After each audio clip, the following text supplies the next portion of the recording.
네, 안녕하십니까? 오늘 말씀은 마태복음 이제 11장 20절에서 30절 말씀을 읽겠습니다. 요절은 28절. 수고하고 무거운 짐진 자들아 다 내게로 오라 내가 너희를 쉬게 하리라. 마태복음은 예수님께서 구약에 언약하신 대로 이 땅에 예수님께서 오셔서 이제 언약의 성취의 말씀입니다. 그러니까 이제 예수님을 영접해야 할 유대인들의 반응이 이제 다양하게 나타나고 있습니다. 20절 예수께서 권능을 가장 많이 행하신 고을들이 회개하지 아니하므로 그때에 책망하시되. 예수님은 공생애를 이제 갈릴리에서부터 시작하셨습니다. 지금도 이제 갈릴리에 계시면서 기적을 가장 많이 행하신 곳이 이 갈릴리 거울 지역이었습니다. 이 지역에서 지금까지 나타난 것만 9가지 기적을 행하시고 또 바다에 잠잠케 하시고 죽은 자도 살리셨습니다. 20일 화 있을지언정 고라시나 화 있을지언정 베세다야. 이제 고라신도 갈릴리 지역이긴 한데 이름만 나오고 내용이 하나도 안 나온 것을 볼 때 아주 실망스러운 도시였던 것 같습니다. 베세다에서는 이제 맹인도 고치시고 특히 제일 유명한 오병이어 사건이 그곳에서 있었습니다. 오병이의 기적이 나타난 곳이 이 베세다인데 오병이어의 기억이 있었던 그 도시에서 우리가 상식적으로 생각해서 그 큰 권능을 체험을 했으니까 얼마나 많은 사람들이 믿고 이제 베세다 이 읍이 이 동네가 뒤집어졌겠습니까? 그래서 아마 그곳은 성시화가 된 게 되어야 했었을 것 같은데 그런데 오병이의 권능이 있던 이 읍이 이제 안 믿었다는 것입니다. 그러니까 예수님께서 뭐라고 말씀을 하십니까? 21비 너희에게 행한 모든 권능을 두로와 시돈에서 행하였더라면 그것들이 벌써 베옷을 입고 제에 앉아 회개하였으리라. 귀신 들린 딸을 고쳐주신 스로보니게 여인이 시돈 여인이었습니다. 이 이방 여인이 오히려 믿음을 보였습니다. 마태복음 15장 26절에 예수님께서 자녀의 떡을 취하여 개들에게 던짐이 마땅하지 아니하니라. 이랬을 때 27절 여자가 이르되 주여 올소이다마는 개들도 주인의 상에서 떨어지는 부스러기를 먹나이다 하고 이 여인의 믿음을 축복하지 않으셨습니까? 또한 요나가 회개하라 이 한마디만 전했는데 니느웨에는 왕에서부터 짐승까지 금식을 하면서 이 이방에서 회개하는 역사들이 있었지 않습니까? 이방의 또 백부장 하인을 고쳐주시고 이만한 믿음을 보지 못하였노라 이렇게 칭찬을 하지 않습니까? 그런데 오히려 유대 갈릴리 사람들은 이 예수님을 배척하는데 반해서 이 이방인들은 예수님을 받아들이고 있다는 것입니다. 그러면서 뭐라고 하십니까? 22 내가 너희에게 이르노니 심판날에 두로와 시돈이 너희보다 견디기 쉬우리라 이렇게 말씀을 하십니다. 이방 사람들은 기적을 보고 못 보고 이제 예수님을 못 만났으니까 하나님을 안 섬기는 게 당연한데 너희들은 예수님을 구약에 약속하셨고 또 직접 약속대로 이 땅에 오셔서 직접 지금 말씀을 증거하고 계시는 것을 두 눈으로 똑똑히 보고 있고 표적도 보고 있고 기적도 행했는데 거기다가 죽었던 사람도 살아나는 이런 권능을 행했는데 그런데 유대인들이 예수님을 배척하고 너희들은 나중에 심판 날에 들어와 시돈보다 더 견디기 어려울 것이라고 이렇게 책망을 하시는 것입니다. 23 가버나움아 내가 하늘까지 높아지겠느냐 음부에까지 낮아지리라. 이제 가버나움은 예수님께서 구약의 약속대로 베들레헴에서 태어나시고 애굽으로 피신했다가 돌아오셔서 정착한 곳이 나사렛, 이 가버나움 지역이지 않습니까? 예수님의 고향과도 같이 어린 시절의 추억을 이 가버나움에 다 있었습니다. 여기에서도 기적을 많이 행하셨는데 베드로의 그 장모를 고쳐주시고 중풍병자를 고쳐주시기도 하셨습니다. 그러니까 초기 사역이 집중된 곳이 이 가버나움입니다. 그런데 제대로 예수님을 안 믿더라는 것입니다. 오히려 저가 이 목수의 아들이 아니냐 하고 나사렛에서 무슨 선한 것이 나겠느냐 하면서 예수님을 무시하고 배척을 했습니다.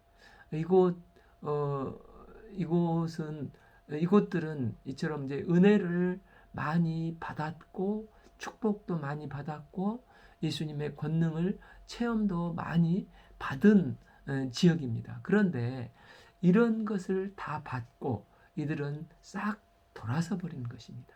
그래서 은혜를 받았을 때 기회를 살려야 한다는 것입니다. 우리는 보통 은혜를 받으면 잘 됐다고 축복이다고 생각하기 쉽습니다. 그런데 예수님께서 그들을 책망하셨습니다. 이는 그들이 예수님의 그 권능과 은혜와 축복을 가장 많이 받았지만 이 감당하지 아니할 때, 이 은혜를 감당하지 아니할 때 이렇게 주님은 책망을 하시는 것입니다. 23b 내가 너희에게 이르노니 심판날에 소돔 땅이 너희보다 견디기 쉬우리라. 소돔은 우리가 잘 알듯이 심판받아 마땅한 도시가 아닙니까?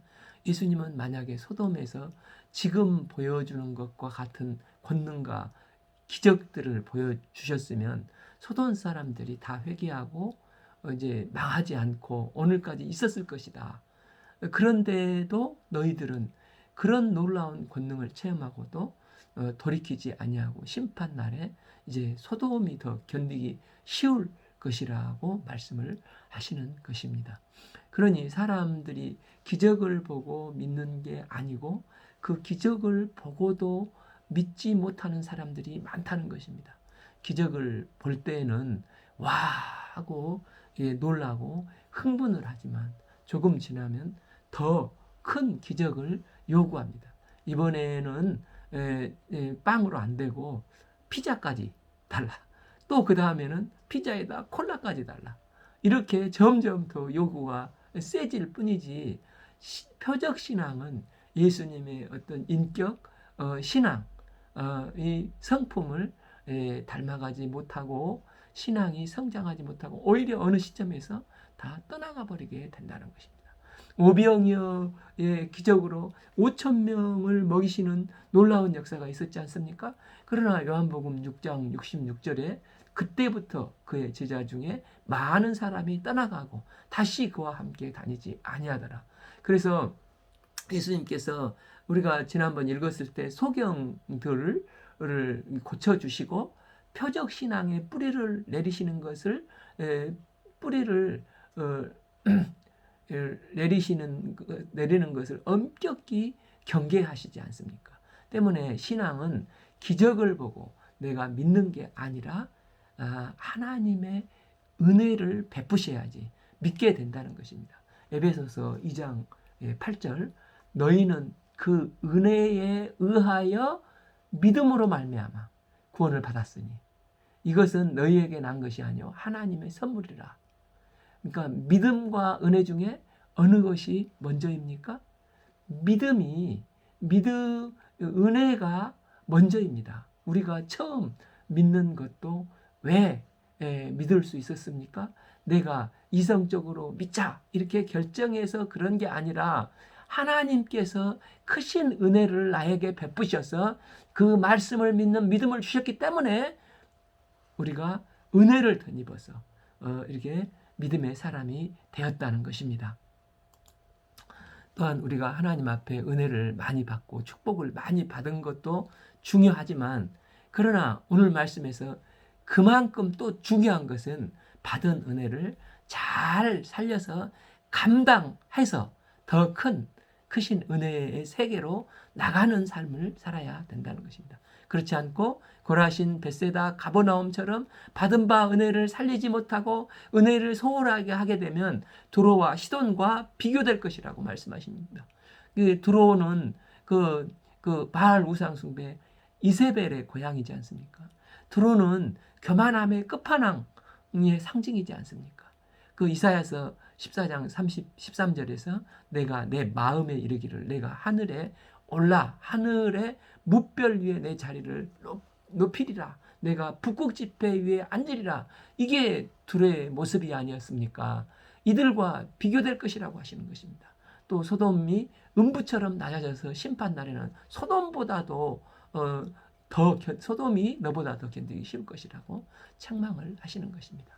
그래서 고린도 후서 6장 1절에 우리가 하나님과 함께 일하는 자로서 너희를 권하노니 하나님의 은혜를 헛되이 받지 말라. 우리가 고라신, 벳세다, 가버나움처럼 은혜를 소홀히 하다 주님께 책망받는 자들이 되지 않고 주님께서 내게 베푸신 은혜를 잘 감당해서 은혜 위에 은혜를 누리는 복된 삶이 될 수 있기를 기도합니다. 25. 그때 예수께서 대답하여 이르시되 천지의 주제이신 아버지여 이것을 지혜롭고 슬기로운 자들에게는 숨기시고 어린 아이들에게는 나타나심을 감사하나이다. 숨기시고 나타나신 것의 주권, 이 권한은 전적으로 아버지 하나님께 있다는 것입니다. 그래서 아버지 하나님께서 예수님께 맡겨주신 자들에게는 하나님을 알고 예수님을 알게 하시는 것입니다. 마태복음의 그 특징은 말씀의 언약과 이를 성취하시는 예수님이십니다. 하나님은 언약대로 예수님을 통해서 선지자들이 그 언약했었던 말씀, 또 지혜서의 말씀, 시편의 말씀, 또 모세오경의 말씀, 이 말씀대로 예수님은 마침내 이 땅에 오셔서 이 예수님을 통해서 언약하신 말씀을 성취해 가시는 모습을 보여주고 계십니다. 그런데 이게 아무에게나 보여주는 게 아니라 하나님께서 믿음의 눈을 뜨여 주셔야만이 은혜를 베풀어 주셔야만이 믿음을 갖고 보게 된다는 것입니다. 천지의 주제이신 아버지여 이것을 지혜롭고 슬기롭게 생각하는 그들에게는 숨기셨다는 것입니다.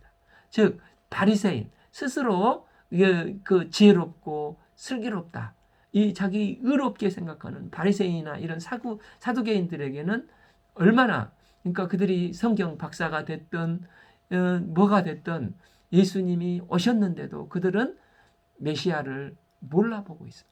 오히려 메시아를 배척하고 이제 그 막 바알세불이라고 이 어쩌고 저쩌고 심한 이상한 이야기를 하고 있는 것입니다. 그러니까 하나님께서 은혜를 베푸셔서 보여주신 자들만 볼 수 있는 것입니다.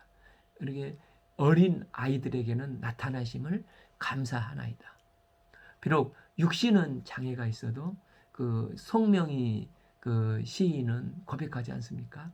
난 남이 못 본 것을 보았고 난 남이 듣지 못한 것을 들었고 하면서 주님을 찬양하지 않습니까? 그런데 하나님께서 나에게 영의 눈을 뜨게 하시고 이런 놀라운 은혜를 베풀어 주신 것은 가장 큰 은혜 중에 은혜가 아니겠습니까?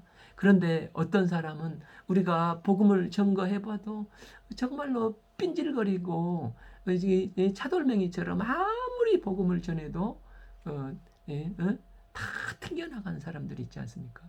그러면 우리는 뭘 그때 생각을 해야 됩니까? 아, 천지의 주제이신 아버지께서 나에게는 숨긴 게 저 사람에게는 숨겨져 있지만 나에게는 숨긴 게 아니라 나를 어린아이처럼 여겨주시고 나타내 주셨구나. 나에게는 이런 크신 은혜를 베풀어 주시고 믿음을 주셨구나.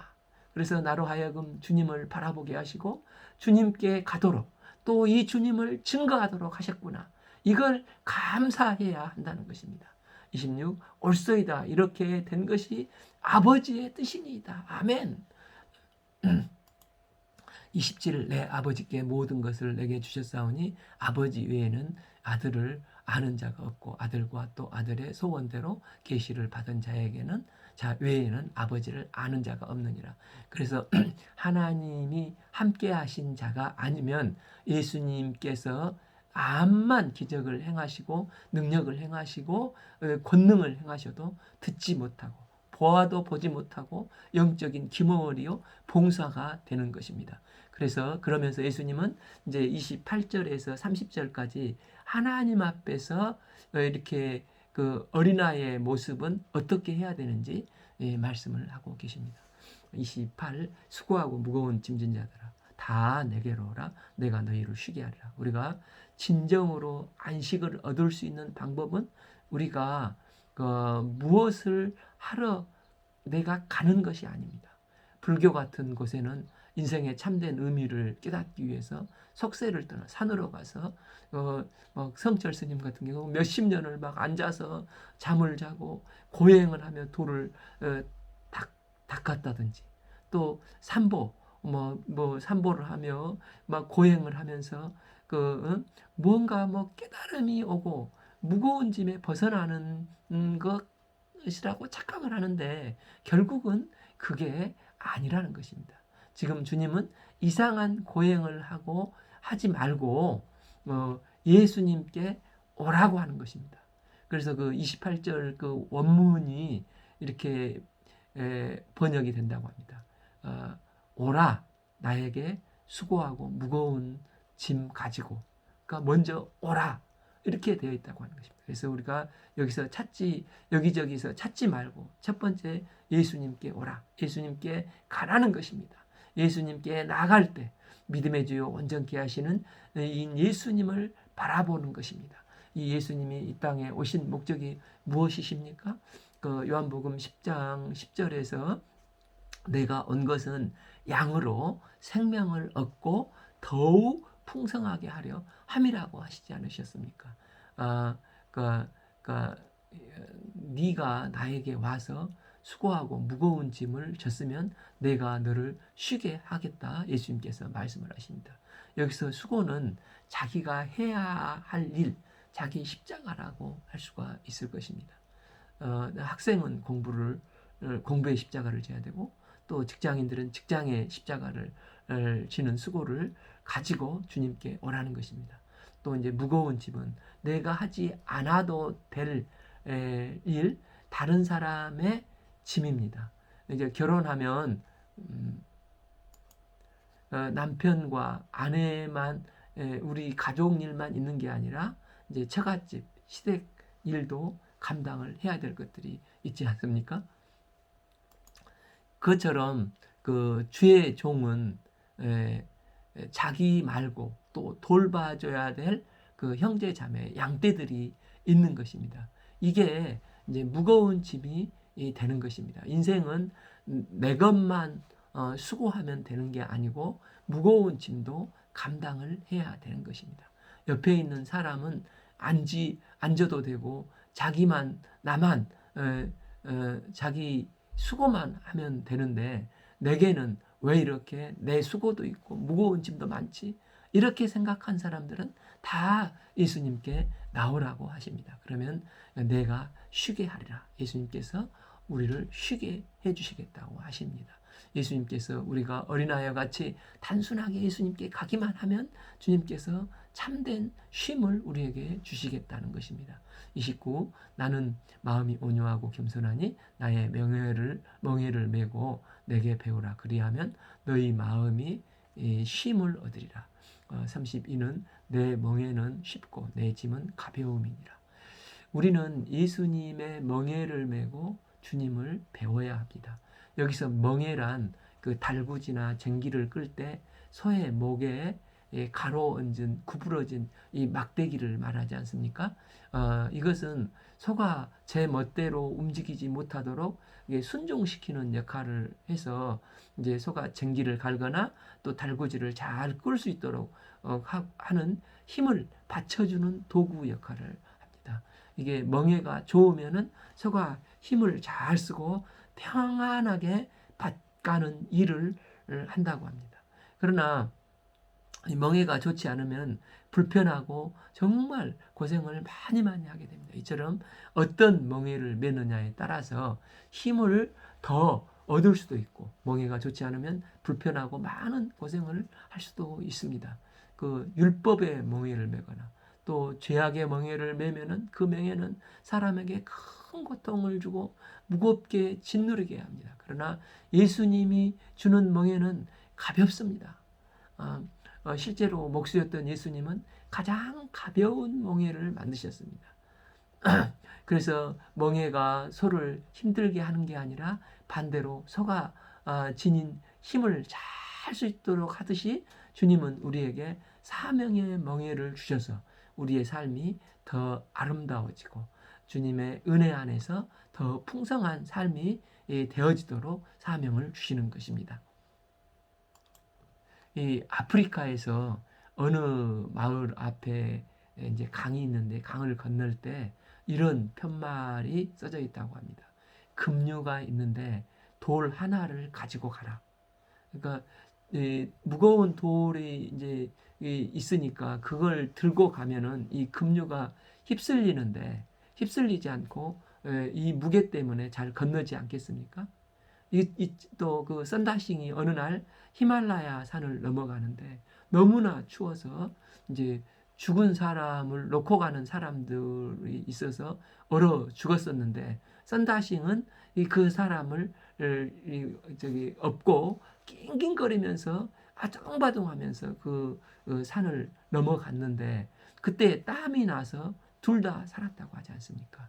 짐이 사명이고 결국 이 사명이 나를 살리는 역할을 합니다. 이처럼 우리가 예수님의 멍에를 적극적으로 매면 오히려 마음에서부터 힘이 생기는 것입니다. 나는 마음이 온유하고 겸손하니 나의 멍에를 메고 내게 배우라. 예수님은 마음이 온유하시고 겸손하셔서 우리 각자에게 잘 맞고 딱 맞는 멍에를 주십니다. 그래서 이 멍에는 쉽고 편합니다. 이는 내 멍에는 쉽고 내 짐은 가벼움이니라. 이 멍에는 혼자 지는 것이 아니라 예수님과 함께 매니 그 짐은 가볍습니다. 이렇게 멍에를 메고 주님과 동행하며 예수님을 배울 때 마음이 쉼을 누리며 참된 안식과 즐거움이 임하게 된다는 것입니다. 여기서 이제 온유는 야생마가 주인에게 길들여져서 이제 주인의 뜻에 나를 온전히 맡기는 게 온유라고 하지 않았습니까? 그래서 하나님의 은혜를 많이 받으면 받을수록 온유해지는 것입니다. 온유는 부드러운 것입니다. 그 내면이 말랑말랑 부드러우면 누가 잔소리를 하고 상처 주는 말을 해도 쿠션같이 이 터미나이트에 박혀있는 총알이 탁 튕겨나가듯이 쿠션이 있어서 이 총알이 튕겨나가고 그럴 수도 있지. 이거 안희숙 여사가 옛날에 그럴 수도 있지라는 책을 썼지 않습니까? 이렇게 하면서 내가 자존심 상하거나 상처를 받지 않고 겸손히 낮은 자세로 예수님을 쫓아가게 되는 것입니다. 저희가 온유하시고 겸손하신 예수님을 배우고 주께서 주신 멍에를 쥐고 주님을 따르는 참된 제자가 되기를 기도합니다. 오늘 말씀은 마태복음 11장 20절에서 30절 말씀을 읽겠습니다. 감사합니다.